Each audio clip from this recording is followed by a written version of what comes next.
Добрый день, компания Прогресс Авто. Сегодня на обзоре у нас мини-трактор марки Kubota, модель ZL1 245. Трактор трехцилиндровый, имеет 24,5 лошадиные силы.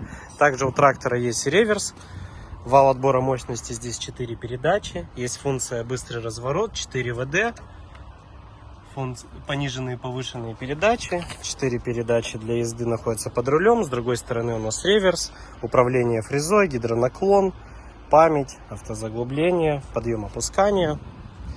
Фреза у нас 1,40 м, маркировка RL 135T, но фреза 1,40 м мы померили. Видим навесная трехточка, гидроцилиндр. По резине, задняя резина размер 11,2 на 24, в отличном состоянии, без растрескиваний, хороший остаток, свеженькая резина марки Falken. Передняя резина также Falken, без растрескиваний, в хорошем остатке, вся целенькая. Передний размер 7 на 16. Вот такой красавец, 3 цилиндра. С этой стороны у нас резина также вся в порядке. Также задняя. Покажем под капотку. 3 цилиндра, простенькие, механические. По состоянию ножей.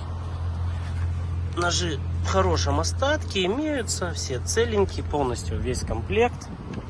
По размерам: ширина трактора 130 по заду, по переду 126, колея перед 107, зад 103, у нас клиренс 33, длина от переднего бампера по задние колеса 2,75, высота 140.